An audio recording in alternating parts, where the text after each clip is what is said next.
Yeah. You want to like him, but you can't. Are you listening? What? Are you listening?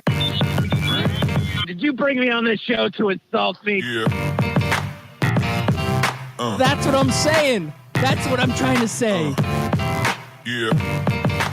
Hey, y'all don't want it with us, man. You straight gangsters over here. Straight man. gangsters.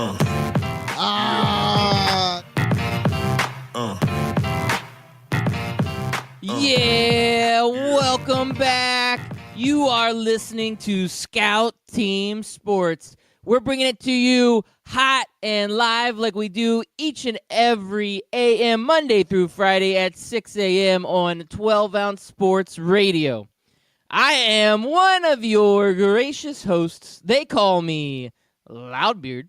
You are the most egotistical, self-deluded person I have ever met. And the man on the other microphone, he is a great patriot. He is more patriotic than eating yellow snow in a blizzard. We know him as...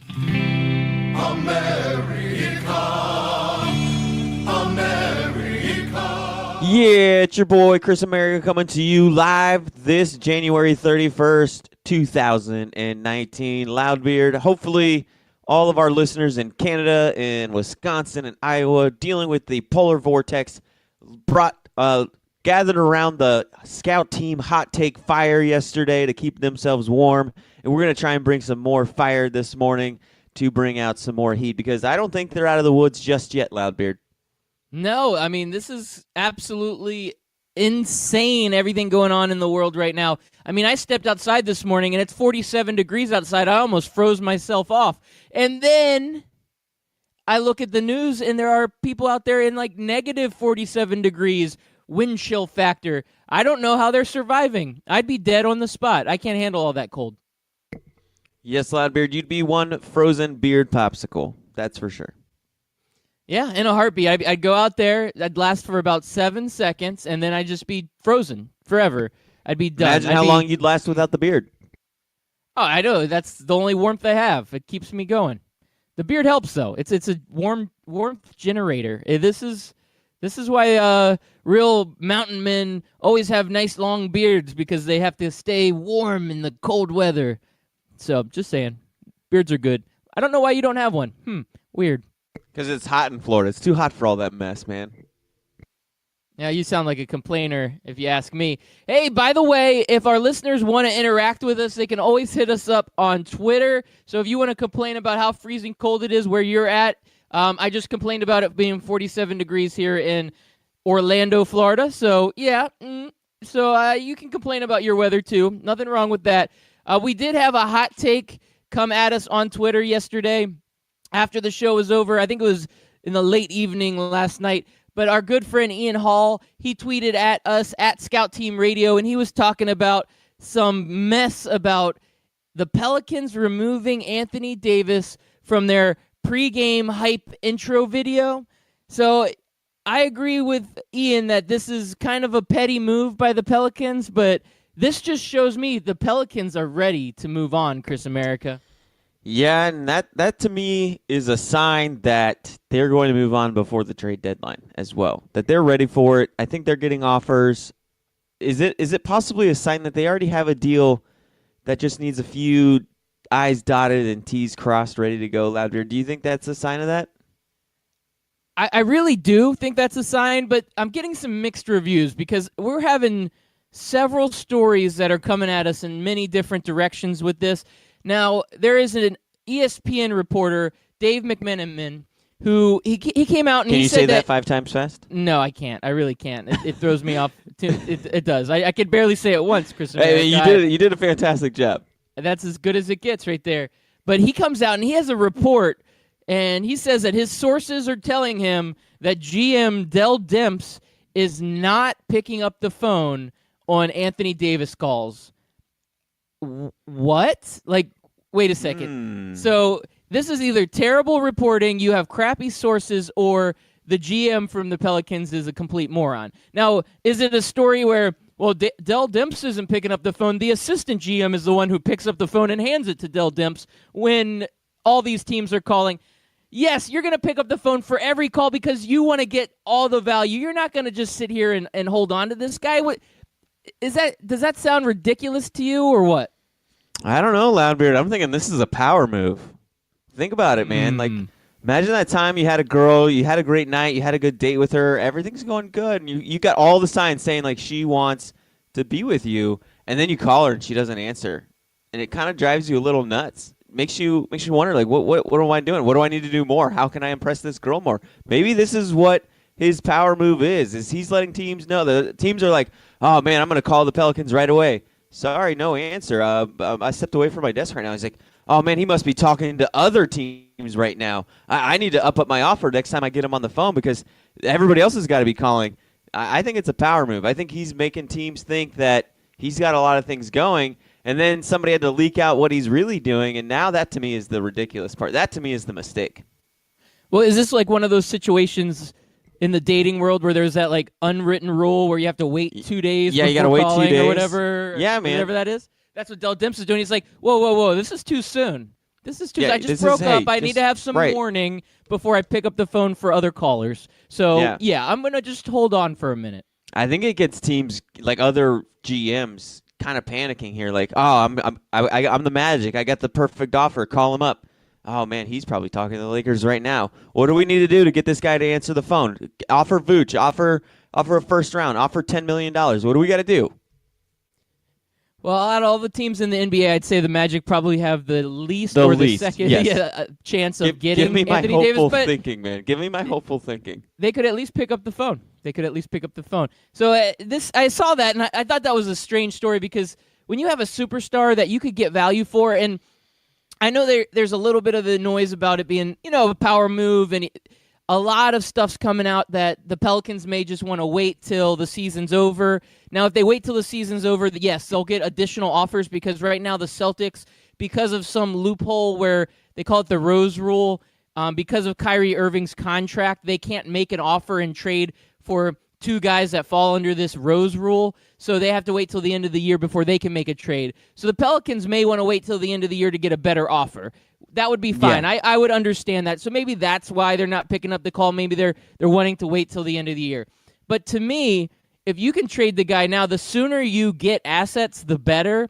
And for other teams, they're going to want to get him in sooner than later. I would rather have a guy for a year and a half than just 1 year. A team like the Lakers, if they get him this year, they can contend this year, build chemistry, start getting that team ready, and then really get momentum going into next year. So making the deal right away for some of these other teams is a big deal. But I think the Pelicans, the sooner you get assets, you could start getting draft picks for for upcoming drafts. You can start getting that stuff now instead of having to wait for like future draft picks that are going to materialize 2, 3, 4 years down the road. So to me, it doesn't make sense that he's not picking up the phone and he's not taking these calls. It doesn't make sense at all. But Chris America, there was another story that came out that even if Anthony Davis, if Anthony Davis is not traded, he could have already played his last game in a Pelicans uniform. There's already rumors that they may just shut him down for the rest of the year. That way they avoid injury and he's ready and they don't lose out on making a big deal in the offseason. Do you think it would be a smart move for the Pelicans to shut down Anthony Davis if they do not trade him by the trade deadline? I don't think so. I think it would be more smart for Anthony Davis to shut himself down. I mean, if once the trade deadline goes past, there's nothing either side can do, right? Until the end of the season. So No. I mean, if they both want to be petty like they are with taking him out of the highlight reels, then they can. But I think it'll be a bad look for both sides.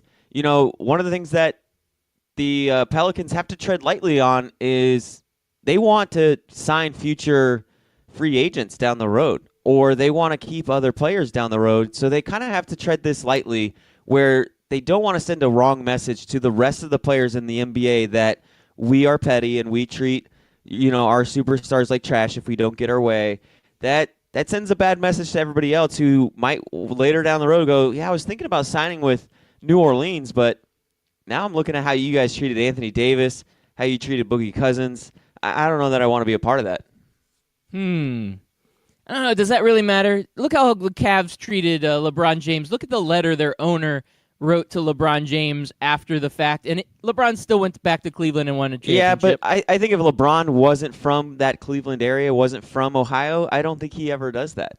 I think that had more to do with he's from Akron. He wanted to bring a championship to the city. That was more of like LeBron James the fan than LeBron James the guy going back to Cleveland. Like I said, had that been anybody else, I don't think he goes back. No, I don't think he goes back either.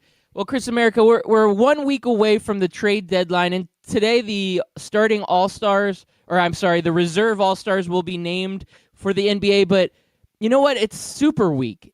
I can't say the word Super Bowl on the air. I'll have to get the KBI attorneys on my side in case I accidentally slip up and say Super Bowl on the air because You have to it's say illegal. big game. You have to say It's the big game. Okay, sorry.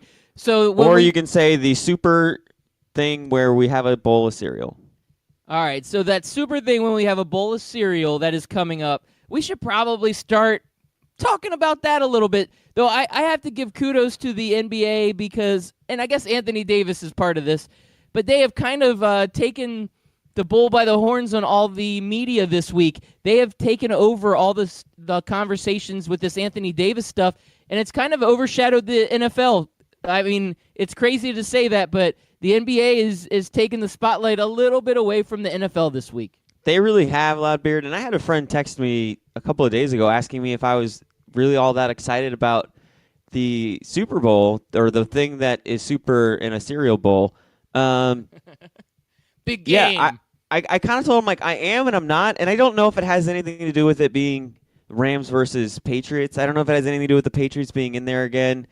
I don't know what it is. I don't know if they're just not advertising it enough, if it's just not being pumped enough again. I mean, I am excited. I think it's going to be a fantastic game, Loudbeard, but all in all, like, I don't even have plans yet. Oh, no, wait, I'm going down to my neighbor's house. That's right. I just found that out yesterday that that's what we're doing. But until last night, I didn't have plans as to what we were doing for the Super Bowl. Normally, I have people over. I'm creating like a square game or a prop bet game, all those kinds of things, and I'm like ready to go. This year, I'm just kind of like, all right, like I'm excited, but not normal excited. Not, that thing that's super in a cereal bowl excited. Yeah, I feel the same way, and I think part of that is the fact that the Chiefs aren't in it. The fact that it's the Patriots again. Yeah. And the Rams are exciting, and it's good to see a different team in there. But it's just the fact that the Patriots are in it again. They're doing the same thing that they've done each and every year, and that they go up against, it seems like, a different revolving team in the NFC. And it's just, I guess it's played out. I think if it was Chiefs versus Rams with the two young quarterbacks and the savvy old veteran coach and Andy Reid against the young up-and-coming coach and Sean McVay, the storylines would be so much better. Now, there has been some stuff out there. Tom Brady's brought some attention. We're still here. We loved that hype video or hype press conference or whatever it is that he did out there at Gillette Stadium. I loved all of that, but it seems like it's missing something. It's not the same hype as I've seen at previous Super Bowls. So we'll see how this plays out. But I don't know, Chris Ameri. Hey, on a side note, you said that about doing prop bets. I feel like the Super Bowl has the best, worst prop bets ever. And, oh, yeah. I was looking early this morning, and, I'm not coming up with these on my own. I'm just kind of looking around on some of these sports websites. There's a website called Gridiron Experts, and they had like the 10 most ridiculous prop bets for the Super Bowl. And I just want to throw a couple of these out there and see what you would be betting. So, total number of Trump tweets on February 3rd. 6 is the over or under. Are you going over 6 or under 6? So I guess we'll do 6.5 to make it over 6.5 or under for Trump tweets. See, now this is difficult because it really depends on if Trump has another advisor arrested or if somebody drops a news story, then he goes off crazy on his tweets. But if there's really nothing going on, like I think he'll be pretty docile around that hour. He tweets a lot, but it's not 6 and 3 hours a lot, I don't think. I mean, I don't really follow him on Twitter. He pops up every once in a while when people retweet him or like him or whatever. I'm gonna go under. What if somebody like takes a knee and they focus on it? Oh man, if there was a knee taken down in the Super Bowl, he'd probably go nuts. Yeah. Okay. He'd probably go cuckoo for Cocoa Puffs. All right, here's another one. Will there be any scoring drives that take less time than Gladys Knight's time to sing the national anthem? Over or yes or no, right there. Will it take what now? So, will there be a scoring drive that takes less time than it takes Gladys Knight to sing the national anthem? Okay, so this is one of my favorite prop bets I like to put on my prop bet game sheet when I do a Super Bowl party. So I usually put the over-under at 205, and the years that I've done it, it's always gone over 2 minutes and 5 seconds, surprisingly enough. And so I'm going to say no, there's not going to be a drive that's faster than 2 minutes and 5 seconds. Okay. Now, that I if there is, it's going to be like a game-winning drive. Okay. Like 2 minute drill? Right, 2 minute drill. Like the Patriots get the ball with 1:45 left in the game. They're down, 2 points or whatever, and then Tom Brady drives them down the field, kicks a field goal. All right. How many times Like are they he's going done in all of this. Yeah, that wouldn't be a surprise for anybody. How many times are they going to show Giselle on the TV broadcast? Over, under 1.5? If they win, over for sure. If they lose, definitely under. Like I think they'll give her a onesie during the game, and then they won't show her again until if Tom Brady's out there taking a knee, they're gonna show her again. Celebrating, high fiving, showing the kids, that kind of thing. Okay. So I'm gonna go over. I'm gonna go over since I got the Patriots winning. Oh, I got another over under here for you. This one I love. How many times will Tony Romo correctly predict a play ahead of time? Over, under 7.5. Oh, under. Because I don't even think he made that many predictions during the other game. I don't know. I felt like there was 7.5 seems like a lot. More than you think.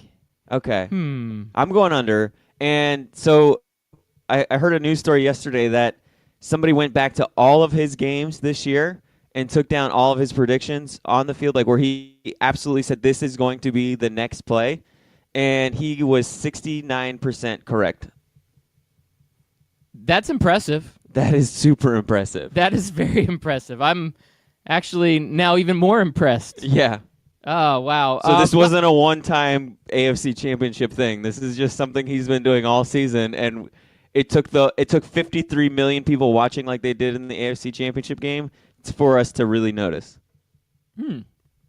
Well, now Tony Romo, this is what he's known for. So I think the pressure is going to be on. It's the big moment. This is like the pinnacle for him. He's never made it to a Super Bowl, so he finally makes it to a Super Bowl, and he's really got to show his stuff. I think he's going to try to predict like every other play. And I'm going to love it. I love Tony Romo. You know that ESPN and Fox and NFL Network, they all got to be kicking themselves for not offering Tony Romo a job. Yeah. Oh, absolutely. And remember man. the big deal, too? Like, he replaced who? Phil Simms? Wasn't Phil Simms in there? And Phil Simms was mad about it. And there was a few people like, oh, how are they just going to take Phil Simms out of there? He's been doing it for years with Jim Nantz.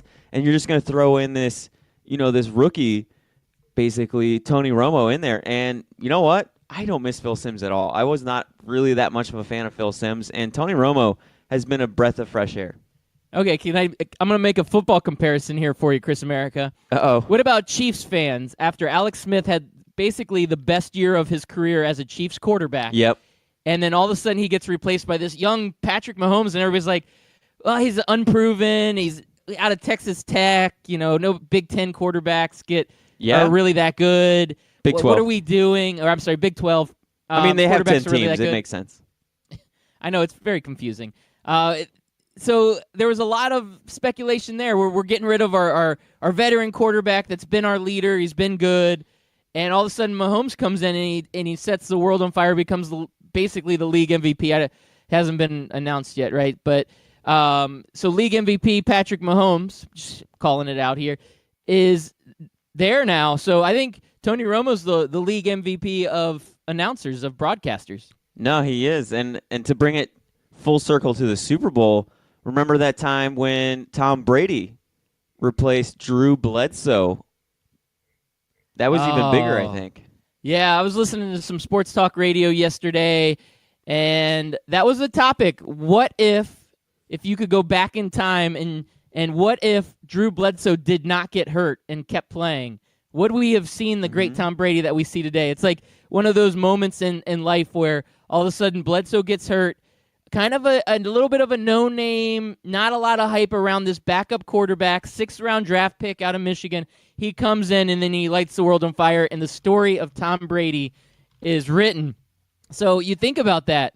That's crazy. That's Tony Romo. Sorry, Phil Simms. It's like when Jeff Hostetler had to come in and win a Super Bowl for you. Tony Romo's our Jeff Hostetler. Tony Romo's our Jeff Haas. Wow. No, I like him more to compare it to Tom Brady and Patrick Mahomes than Jeff Hostetler. Okay, we'll take that. A couple other storylines going around the NFL. Roger man, Goodell. hold on. Go I ahead. just I pulled up the Tom Brady taking over story. Do you remember linebacker Mo Lewis? Vaguely, yes. Yeah, that's a name I haven't heard in a long time. That's who put out Drew Bledsoe. We have Mo Lewis to thank for the Tom Brady era. I mean, that guy does Tom Brady should be giving him incentives each and every year.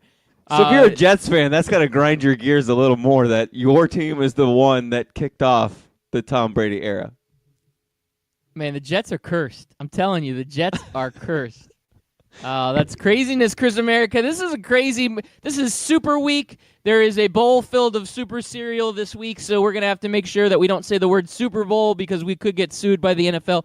But speaking of the NFL suing people, Roger Goodell, who's, the NFL's getting sued by the Saints, he comes out and he makes he talks publicly about the Saints situation, and he empathizes with them and their anger, and he understands.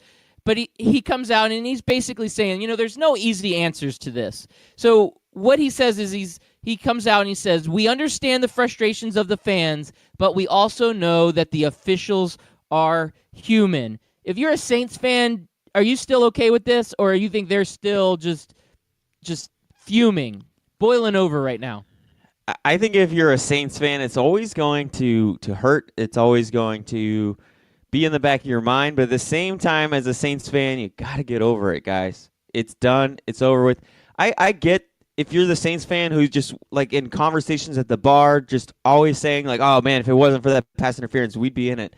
I'd be okay with that, man. But we're suing the league. We have senators and congressmen trying to get subcommittee hearings on this pass interference. I mean, you're just going well and beyond what it takes. I've seen Minnesota Vikings fan pointing out all of the missed calls on the Saints during their NFC Championship game. Like, what is it now, 10 years ago? Whenever that was, Yeah. when Brett Favre, believe it or not, was the quarterback of the Minnesota Vikings. So, again, stop acting like you're the first team and the first fan base to ever have to deal with this. Yeah, it's all over the place. Everything becomes so public nowadays. Now, he was asked during this conversation or during this press conference, per se, if he would consider restarting the game. And he came out and he said, absolutely not. He gave no consideration to it, and he would not consider replaying the game. And I think that's the right move. So Goodell comes out and he says it. Now, there's no way we're going to replay the game when the Super Bowl's this close, right? So now it's easy for him to say that. Now, if he came out last weekend and said this, it would have been better. But now he's taken the high road. Oh, absolutely not. We would not consider replaying it. Well, honestly, if I was Roger Goodell, I would have dropped a message instantly, just laughing, being like, "You want me to? You want me to what? Oh, come on, Saints fans! Like, really? Come on." Okay. So we're talking about Saints fans, and I don't know if this would be considered petty, but I need your help a little bit, Chris America. We tweeted it out on the Scout Team Radio page. This tweet has been going out. So Sean Payton's in a press conference yesterday, and he's got one of those like zip-up sweaters on, and it's zipped up just enough where you can see a little bit of the T-shirt underneath his sweater, and it looks like he's wearing the old Roger Goodell shirt that has Roger Goodell with a clown nose, and it looks like he's wearing that shirt. It looks really close to it, but he's got it zipped up just enough where you can't tell, but you can kind of tell. So, Chris and Merrick, I don't know if you've had an opportunity to look at the picture. You can take a look at it on our Twitter feed if you haven't, but do you think he's actually wearing the Roger Goodell clown shirt? And if he is, do you think he's endearing himself to those Saints fans? I do think he's wearing the shirt. I've seen the photo. I've gotten my highest detectives on it, and it truly is the shirt. And of course, he's endearing himself to Saints fans. I think he would love to just show the whole shirt, but then he doesn't want to accrue the fine and have the admonishment from the league on that. But I think it's some low-key shade thrown his way, and I don't know how this is Goodell's fault this time. I'm really not a fan of Roger Goodell. What do you want Roger Goodell to do? He's done and said all the right things. Like, the NFL has done everything they can to say, we're going to look at this. We're going to try to fix this. We're going to try to figure out a way.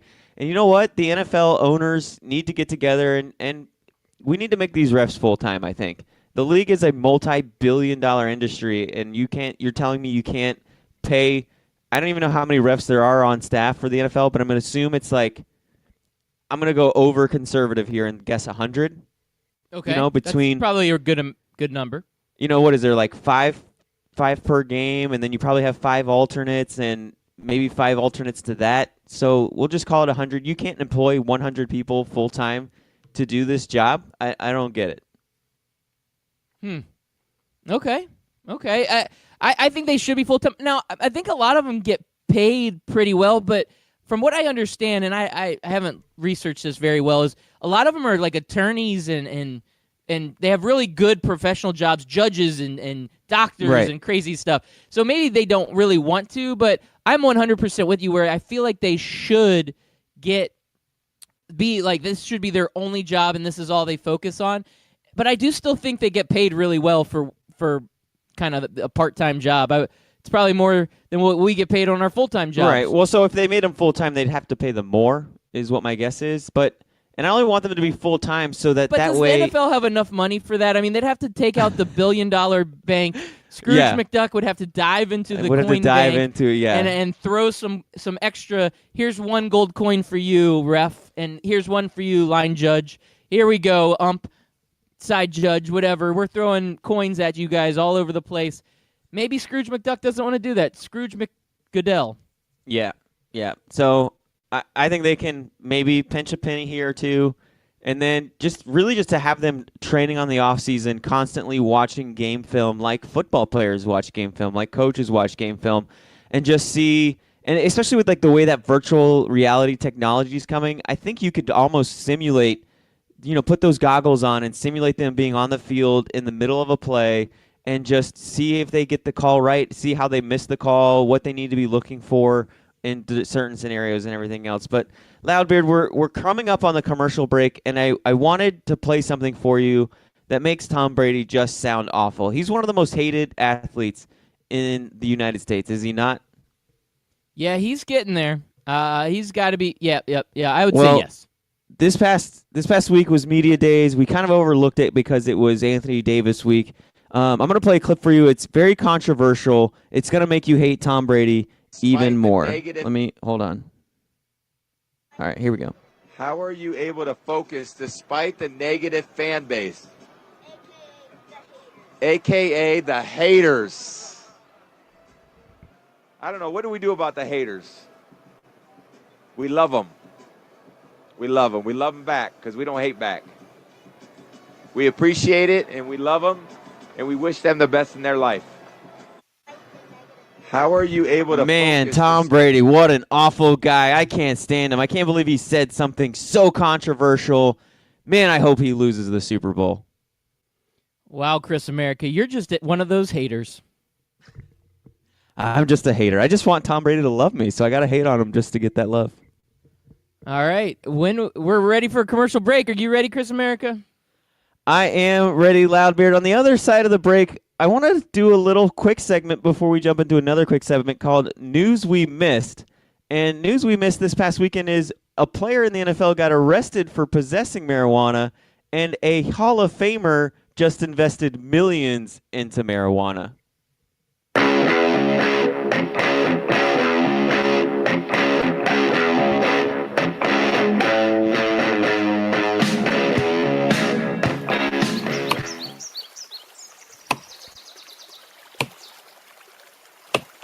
When I'm working hard, I build up a thirst for sports. That's when I grab a cold 12-ounce sports radio.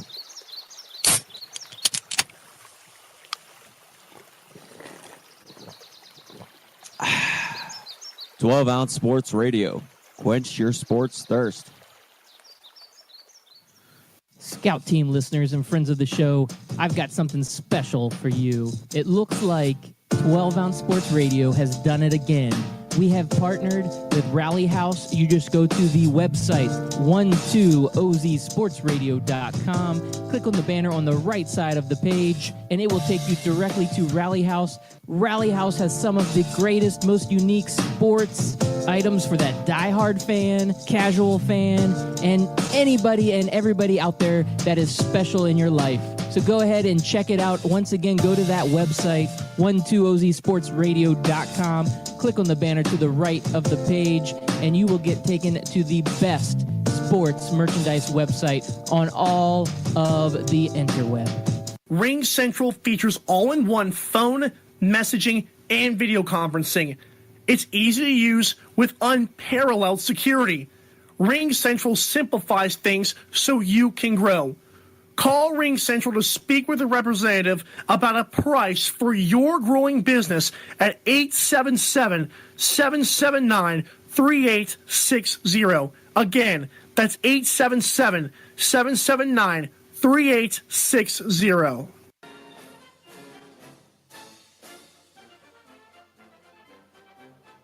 Hey everybody, it's your favorite Patriot, Chris America, and I want you to listen every single weekday, Monday through Friday, 6 a.m. to 7 a.m., and on replays from 11 a.m. to noon of Scout Team Sports. Listen, George Washington did not cross over the ocean blue in 1492 to defeat the Nazis, so you can listen to the same tired national clickbait sports stories. So once again, tune in to us every single morning, 6 a.m. to 7 a.m., and then we replay from 11 to noon.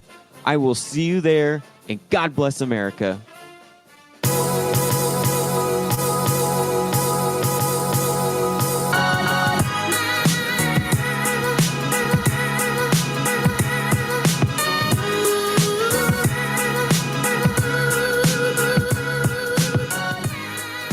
And we are back with Scout Team Sports. We want to thank all of our listeners for listening in.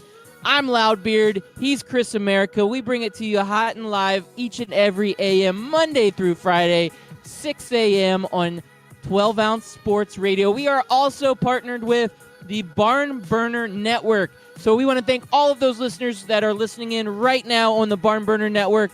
We appreciate you, especially most of you are Canadians because Barn Burner's out of Canada. We love you, Canada. If you have not caught the live episodes and you are listening to the podcast, you can catch the live episodes on 12ouncesportsradio.com. You can also download the TuneIn app and listen and search for 12-ounce sports radio. 6 a.m. to 7 a.m., and then we replay 11 a.m. to noon for those who can't get up this early. Yes, that 11 o'clock replay, that's a good one. That's good for those late risers, Chris America. But we do have the podcast. It's available on Apple Podcasts, Spotify Podcasts, and anywhere you find a podcast, including ScoutTeamRadio.com. And if they want to get social, Chris America, how do they get social with us? Oh, you can get social with us on Twitter, at Scout Team Radio, at Scout Team Radio on Twitter, or you can hit up Loudbeard himself, at Loudbeard, or you can hit me up, at Chris Scout Team. And if you're new to the show, you can at Max Scout Team. He's another host that's been MIA. We might have to send a search party out for him. I'm actually going to put in to have his face put on milk cartons. It's been a while since we've seen the man with the golden mic. Yeah, he might have threw in the towel. He might have called it quits. I don't know. We haven't talked to him in a while. We'll have to circle back up with him and say, hey, man, where are you? And if he doesn't answer, we'll call out the search parties. Call out the hounds. Well, yeah. Well, since he is the golden ghost, we might have to check with the Ghostbusters. They might have caught him. Who you gonna call?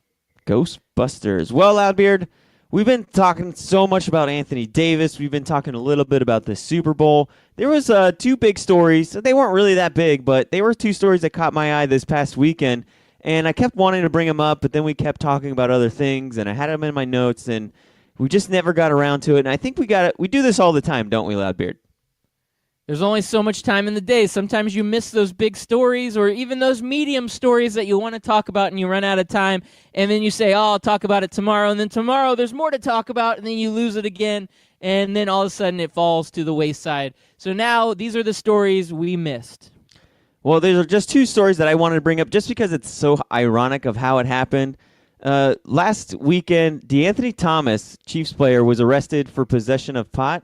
Or actually, it was the suspicion of possession of marijuana, and then he was arrested for possession of drug paraphernalia. And then in that same weekend, do you know which Hall of Fame quarterback decided to invest his hard-earned money into a California marijuana dispensary? I have no idea. I didn't see the story, but I'm going to guess Peyton Manning. Oh, that's a good guess. Nope, not the juice head Peyton Manning, not that steroid user. Any other guesses? Come on. Don't do my guy like that. Second guess would be Hall of Famer Terry Bradshaw. Ooh, that's another great guess. Sandwiched in between those two careers was a man by the name of Joe Montana. Oh, yes. Joe He's classy. Montana. He's investing money. He's going to be a part of a $75 million. He's not investing the full money, but he's going to be part of a $75 million investment into a California marijuana dispensary. Oh, good old Montana Kush. I think that's got to be one of the ones that they sell, right? There's got to be a Smokin' Joe in there, right? A Smokin' Joe, Montana Kush. It's endless, the amount of different types of products they could sell. But I just think it's funny. We're in a world today now, Loudbeard, where America is fighting and kicking this marijuana stigma. And just a full clarification, I do not do this.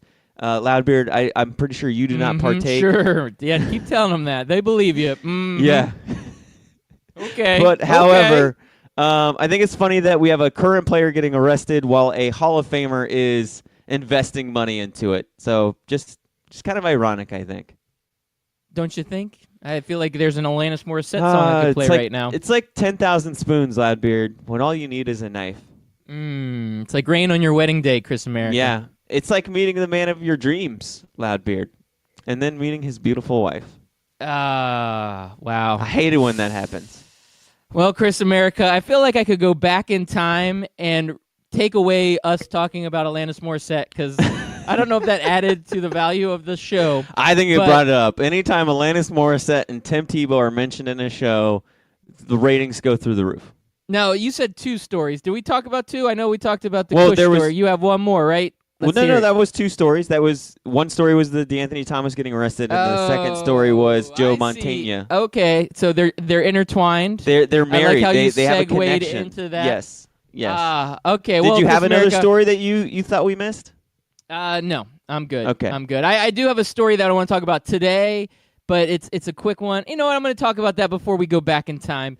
Chris America, there was I guess there was a good troll going on this past week. One of the Pittsburgh CBS affiliates, they have a picture of Tom Brady or a video of Tom Brady, and they do the little graphics underneath, and it'll say like NFL quarterback Tom Brady or Patriots superstar Tom Brady. They actually put on there Tom Brady, known cheater. So the guy doing the graphics in the back at CBS put known cheater under as the description for Tom Brady in a video that they were showing. The man was terminated from his employment, but will be a legend all around the planet except in the city of Boston. Do you think this was worth doing if you lost your job, but you could go out there and troll Tom Brady and say known cheater on network television? No, unless I'm an intern. Like, I feel like that's something an intern would do. Like, hey, Johnny, the dude called out. Can you just, go grab me a cup of coffee and put the graphic up? Then that would be the only time it'd be worth it, because then you can go back to school and be like, that was me, bros. That was totally me.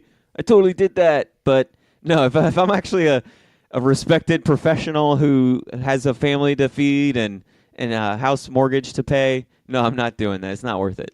Yeah, he's probably sitting there thinking to himself, man, I wish I could go back in time. But Chris America, I wish we could go back in time. But wait, I think we may have a DeLorean. Wait a minute, Doc. Are you telling me that you built a time machine out of a DeLorean?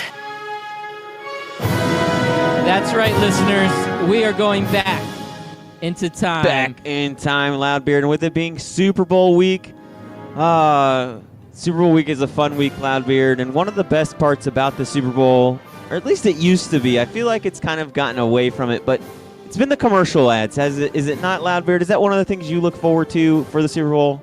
Yeah, the commercials are by far the best part of the Super Bowl. And that's what I think most of America looks forward to. The non-football watcher that watches the Super Bowl, they do it for the commercials. And I think that's half of America, to be honest with you. It is half of America. It's if there's one thing the NFL has done right, and it's something that I've always preached, and they figured it out, and other sports leagues need to figure it out, is that the casual fan is the fan that drives up big ratings. The casual fan is the one that puts you over the top, and there's nothing that says, I'm a casual fan and I'm here to watch sports like the Super Bowl. Nobody has grasped that concept more than the NFL with the Super Bowl. You have the halftime shows, you have the commercials, you have all the pageantry leading up to the game. It's become really a social event. We talked about how I didn't have a party to go to. Wow, that's a little loud. Yeah, no, it jumped up on me. I don't know why. I'm going to go ahead and pull that down. I felt like an Academy Award winner, like getting played off the stage for talking too long. I'll go a little bit. No, I'm not turning it all the way off. Go through there. Just a little background noise. So, Vladimir, going back to what I was saying, the commercials. The one commercial I remember as a kid, and it's one of my fondest memories growing up, and that is, of course, the Bud Bowl, Loudbeard. Do you remember the Bud Bowl? How could I forget? It's one of the best of all time. Yes, it is, Loudbeard. And the Bud Bowl, the first Bud Bowl one, we'll play it for you in a second, was played on January 22nd. Can you believe that the Super Bowl was actually played in January? Like, not even just in January, but like the 22nd of January? Yeah, we keep pushing it back because we want to stretch out football even longer, but that's early. That's an early Super Bowl. All right, Loudbeard, are you ready for Bud Bowl 1? And I want you to listen closely, and you can tell me who the Bud Bowl play-by-play announcer is. All right, I'll listen closely. Now, we're going back. This is a time machine. We went back to 89? Yeah, January 22nd, 1989. 1989. So we took the DeLorean. We're back in 1989. Chris America, I'm preparing my ears. In 1989, for the very first Bud Bowl, this is what we could listen to. Football fans, get ready for the battle of the century. As unbeaten Budweiser takes on undefeated Bud Light. It's Bud versus Bud Light in Bud Bowl 1. Pick up your official scorecard wherever you see this display. Hey, Bud, super idea. You see the neck on that guy? Use it to follow the action and you could win big.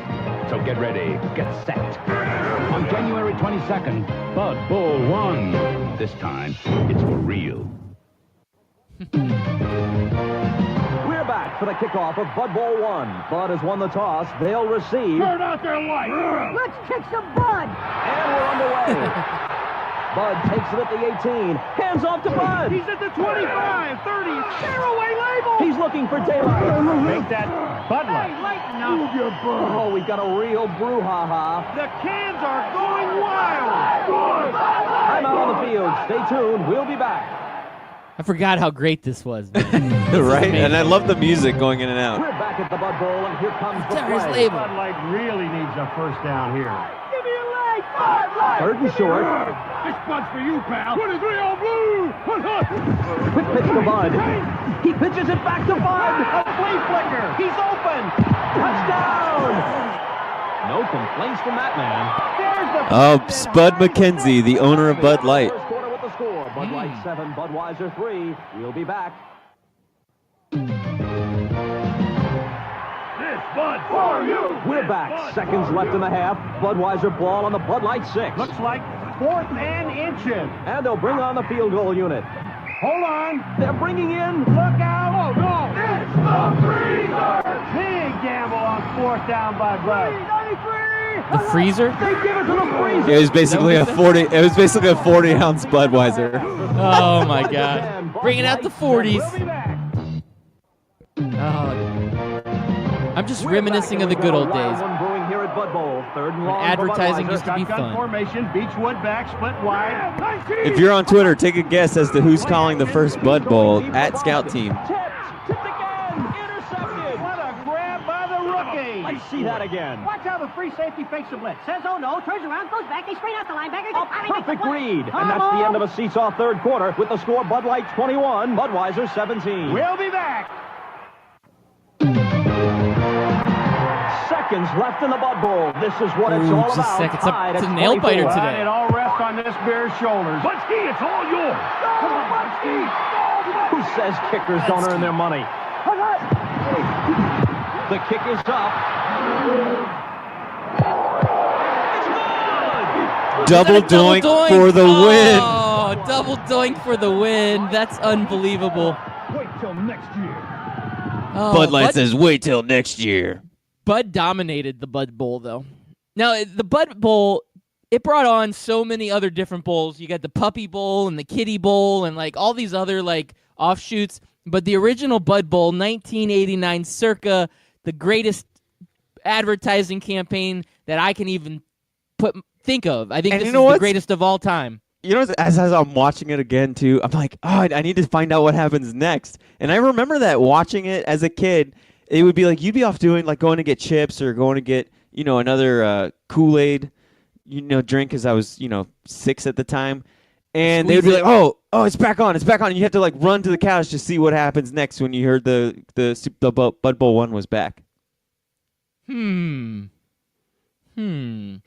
Well, Chris America, we're getting some action here on Twitter. I don't know if you've had a chance to look. We've got a couple things going in, but Mike Berlon, they're Craft Brewed Sports. They like their local brews. They don't like this Bud and Bud Light credit that we're giving out here.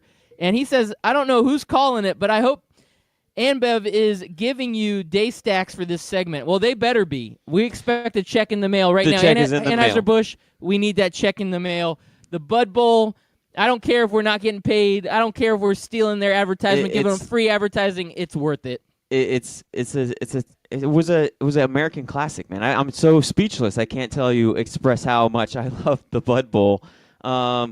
So Loudbeard, did you have a guess as to who the announcer was? I was gonna guess Summerall. That's a good guess. That is a good guess. No, it's none other than Bob Costas was the first Bud Bowl play-by-play guy. Was that Bob Costas? Yeah. It didn't sound like him. I'm pretty sure that's what I saw looking it up. I'll double check it. No, check that's it to see. okay. It didn't sound like him. It might have been him. You got to understand, people sounded different in 1989. Yeah, the world was different. It was. They it was used Bob, to drive hoverboards. It was Bob Costas and Paul McGuire were the ones that did it. Yeah, that was a good time. Now, And Loudbeard, do you know who played in that Super Bowl? January 22nd, 1989. The 89 Super Bowl was... So this would have been the 88-89 season.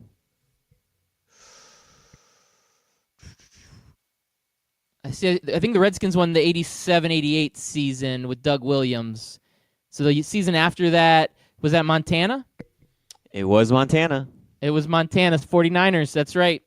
That's when the NFC was Now, do you know dominating. who they were man. playing? They would have beat... Was it the Broncos? No, that's... Yeah. Was that one of the Elway losses? No? Nope. No, that would be the next season that they blew out the Broncos. Okay.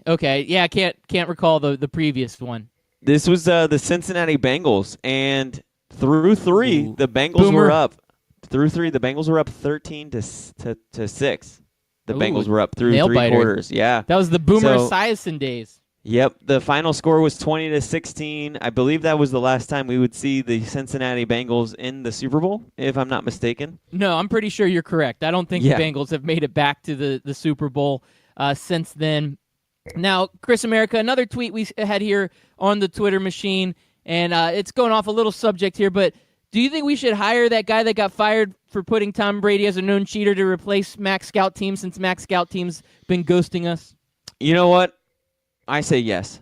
All right, that Let's came bring from him Memphis Spence, man. Memphis Spence Yeah, let's is bring wanting him to on. know. He's already ready to replace Max Scout Team for us. Thank you, Memphis Spence, for suggesting that because we need to replace this guy quick. Yep. Now, Loudbeard, I want to stay in 1989. Can you guess? I'll give you. Can you guess any of the top 10 movies grossing in 1989? I'm gonna guess Beetlejuice and Batman. Batman's on there, but not Beetlejuice. Okay, not Beetlejuice. I think That was the Beetlejuice number was the 2 year movie. before. That was the number 2 movie. Batman in '89. I can't name any other movies in 1989. What All else right, you got so on there? The number 1 movie was Indiana Jones and the Last Crusade. And because we're in the DeLorean, Back to the Future 2 actually came out in 1989. That was the number 3 movie of all time. The top 3 movies to me are fantastic. All 3 of those hit the mark. That's three of the greatest movies of all time. 1989, good year for movies. It was a good year, but January, a bad month. Let's see. January was a bad month for movies. I think I got off of that list, but it was a bad month, but pretty decent list for songs. Every Rose Has Its Thorn was January 7th's number 1 hit. Every Rose Has Its Thorn. That's a good classic hit. My Prerogative by Bobby Brown was January 14th's number 1 song. And then the month finished out with Two Hearts by Phil Collins the last 2 weeks. January 21st, Two Hearts. People were jamming out to Phil Collins the day before the Super Bowl. It was a good time to be alive, Chris America. Yes, it was a great time, Loudbeard. That's our 1989 Thursday, Time Travel Thursday. It was a fun time, Loudbeard. I can't express how much I love the Blood Bowl. I wish they'd bring it back. Yeah, they do. Do you watch any of the other craziness that goes on, like the Puppy Bowl? You ever get into that? No. That's me I watched it one time, and I'm like, this is some basic-ish right here. I believe the term I'm looking for is basic white girl. The Puppy Bowl is basic white girl and kid stuff. They're like, you want a mocha frappe macchiato while you watch the Puppy Bowl. This is going to be so much fun. Yeah, hashtag it. Hashtag it. Here's a selfie of me watching it. Here's All a right. selfie of me with my puppy watching it.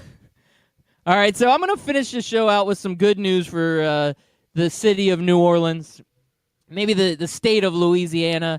I feel like they've gone through a tough time here with their Saints, but the good news is they have now extended Coach Ed O.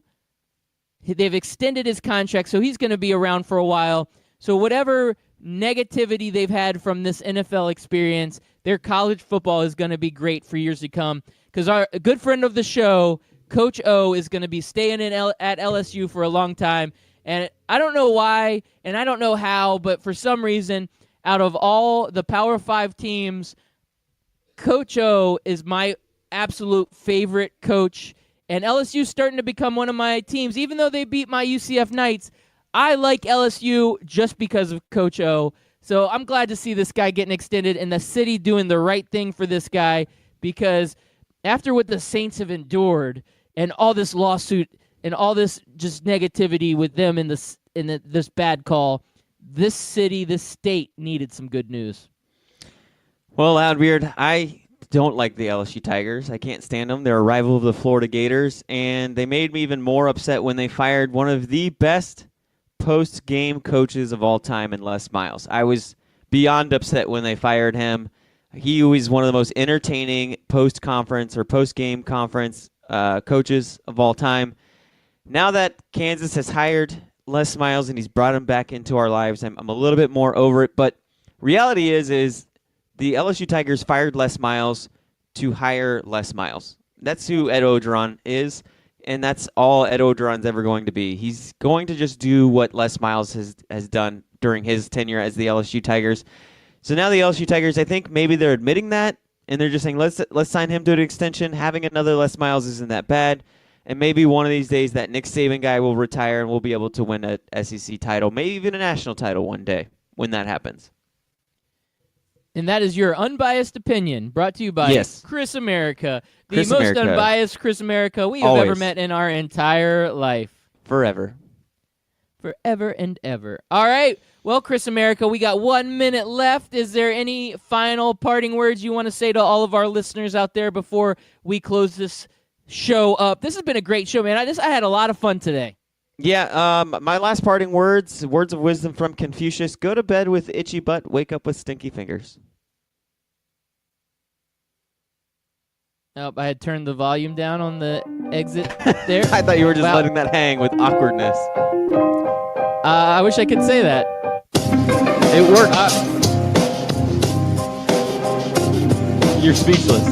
I'm speechless. Well, we'll be back tomorrow morning. Tomorrow at 6 morning. a.m. Subscribe on Apple Podcasts.